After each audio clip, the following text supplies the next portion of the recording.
Alright, so in this video I'm going to share how I started my mobile detailing business, and hopefully that you can take something away from it to help start yours. So I'm going to go over some of the basics of what I did personally, so hopefully it helps you.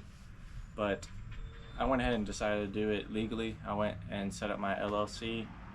That was about $300 or so, because I knew this was going to be an actual business that I wanted to grow and improve. So I wanted to just do it right the first time rather than doing it later down the road.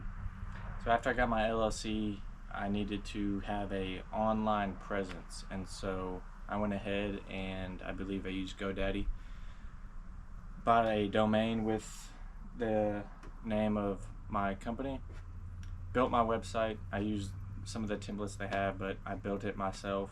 I did all the SEO, keyword stuff. That could be another video perhaps about how to strengthen your online presence. But I got the website, and I also got a personal cell phone number for the business as well. So all in right there, that's about $400. And so now I got it legally set up. I got my website and I got a phone number specifically for it. I'm kind of able to go to the next step, which is buying all the equipment that you see behind me in the truck. And depending on which route you want to go, you may not have to spend as much as I did. I think I spent just a little over $1,500 in setting up equipment, and part of that is because I wanted to, out of the gate, have a generator and have my own water supply. I wanted to be convenient out of the gate. I didn't want to rely on customers' water or electric.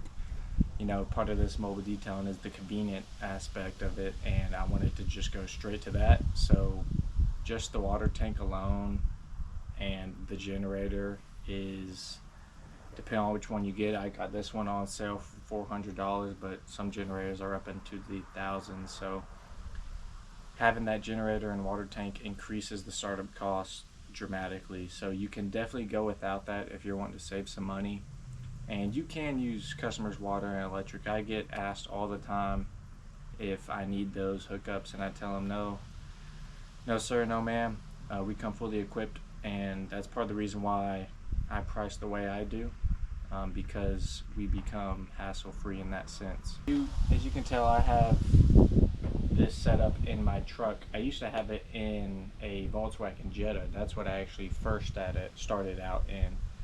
And so whether you have a sedan car, a truck, SUV, midsize, whatever, I believe if I'm able to make it work in a Volkswagen Jetta, that you can make it work in almost any car you have, if you have a car. There's no need to just out the gate go buy a work truck or a work van. That's something I believe you definitely work up to when the time is right, because that can be a big expense come time when you have to pay for the van monthly on top of commercial auto insurance, which I've done some research lately because I was thinking about it. I was wanting to make that move, but I'm gonna have to hold off a little bit because your expenses jump up real quick when you want to get to that stage. So that's definitely on hold, but you can definitely run it out of your truck or your sedan car. You can make it work. You can find a way. I did do a setup video of mobile detailing setup in a sedan car when I had the Jetta, and I also did one of the truck setup here. So if you want to go down in the page and find those videos to help you with that, you're more than welcome to. I also break down the equipment I had in each setup and an estimate of what it costs, so hopefully that can help you as well with regards to setting up your equipment and how you want to set it up in a truck or sedan. Alright, and so now that you have your LLC, you got your website, phone, you got all the equipment that you need to figure out how you're going to price your services. And in order to do that, you need to study the area that you plan to serve, and any or if there is competition in that area and what their prices are. So you have to do some research, search up car detailing near me in Google, Safari, whatever you use, and click on anybody who pops up and see what they offer, how their pricing is structured, and go off that. Get averages. You don't want to be too high, but you also don't want to be low. You kind of want to play it out to one where it's makes sense in with what you're trying to do with your business, but also if you are want to make this a business to make money. So if you price too low and you're just doing it for yourself, you're not really ever going to grow, or you may not even get as much business because there's just that professional aspect to it. And so I personally researched about 7 to 8 people in my area, and I was searching their online presence, how the website was structured, and what their prices were. And I was able to dig down and come up with a price that I was comfortable with in this area, that wasn't average, wasn't too low, but I knew that I could be different from my competition and have the generator, have the water, be self-sufficient. And in that sense, I'm able to price just a little bit higher than average. And you know, you'll get business still, and in a way you'll get the business that you want by pricing just a little bit more higher and dealing with those kind of customers. So figure out your pricing by researching your competition and the area that you're in to get an idea, and then you can kind of pinpoint what you want to offer, how you want to go about it to find the price that you want to set. So you got your LLC, website, phone, you got your equipment, you got your prices. Now, how do you start getting business? Okay, now that you got everything set up, you got your mobile detailing business started up, you got everything you need, you're ready to roll, you got to start getting business. And you're not going to be getting business out the gate. People are not going to start calling you just because you have everything set up. It's not how it works. I would advise that you start with family and friends, do some of their vehicles first. If they're willing to pay, they can pay or tip you, that's fine. But I did do some for free so I can build up some content. But also what I would ask after I do their cars is if they can leave a review on my Google page. So in my area, when I did my research with Google reviews and other competition, none of them had too many 5-star reviews. And when I say too many, under 5 total reviews. So even if I didn't clean a family or friend's car, I would simply ask anybody I knew if they could go to my page and leave a review. I mean, I knew the people well, so don't just any stranger, but if you know the people well, family, friends, simply just ask, send them a link. Hey, I started this business. I would love if you could just leave a review for me. 5 stars, just awesome business. You don't even have to say nothing maybe, but maybe just drop a few words there. They did a great job. Love them. Use them again. Definitely recommend them. But if you could just get 5 to 10 reviews under your belt, your online presence jumps up and your credibility jumps up, and that's where you start getting people to call you more. And now, after about 8 months, I've been able to build that online presence. So when people search car detailing near me, mobile detailing is one of the first ones to pop up.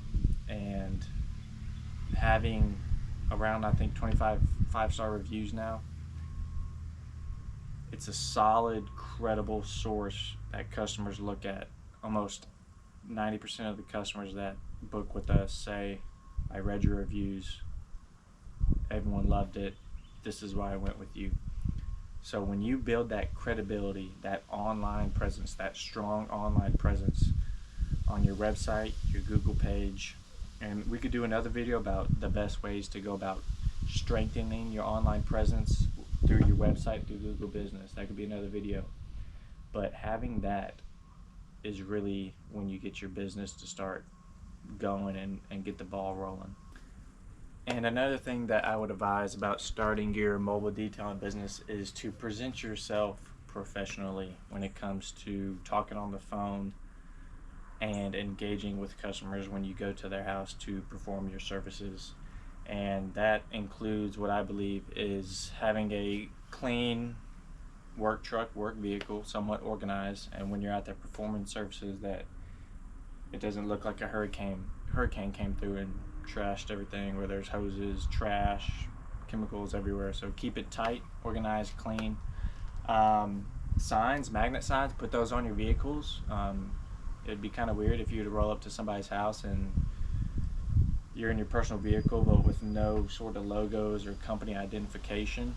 That to me is a little strange or a little odd, not as professional, which could maybe not justify the customer and what they're going to pay, you know. So I think that does play into a factor what I believe. And so I got the signs, I got magnets that go on the truck, so I roll up and they can for sure know that when they see this truck, they see the signs that, okay, this is mobile detailing, this is the detailing guy that coming to clean, looks professional. I got the setup, looks legit, everything's fine, and now they're starting to see the idea in their head like, oh, this is a professional business. Okay, they're coming here to work, and they're going to get the job done right. And you don't have to break the bank on getting attire, hats, polos. I don't even have any sort of polos. I've got hats. I only bought 1 or 2 hats for me and my other guy. 15, 20 bucks maybe. Real cheap, but just having the hat or some sort of other logo appearance steps it up too. You know, it gives that customer, I believe, just more assurance that they're a legit business and they're coming here to provide services for customers. And if you don't, like I said, you don't got to break the bank. You ain't got to buy all the polos, the pants, shorts, any of that kind of stuff. But I would suggest that you dress properly in some sort of clean attire. I'm gonna say golf attire, a nice dry fit polo, some athletic shorts, pants if it's colder or whatever where you're at. Just something clean, not too crazy, not too professional. You don't need to be wearing slacks or any of that kind of stuff. You know, you want to make it comfortable. You know, you're out there in the weather, so you want to have that dry fit material, that athletic material. But I would say golf attire, and that way you got the collar and you got a hat and you look professional that way. So when you present yourself professional that way, I believe that plays into effect, because now that you got all those things set in place, you can really start just working on consistency, to where you build up that credibility through your online presence, through your customer base. And that's when you really get the ball rolling and compounding, as people start calling you all the time instead of you reaching out to family and friends. So if you'd like to see the actual cost of, you know, the signs, all the equipment, more lengthy video of what I got exactly and how much was it startup wise, drop a comment below, let me know. I'll be more than happy to make a video about that. If you'd also like me to do another video of how to grow your business through your online presence, through your website, SEO, all that kind of stuff, leave a comment below as well. I'll make a video about that too, if that's what y'all want to hear. But thank y'all for watching. This is what I believe helped me start my mobile detail business. Hopefully you can take something away from it. Other than that, I'll see y'all later.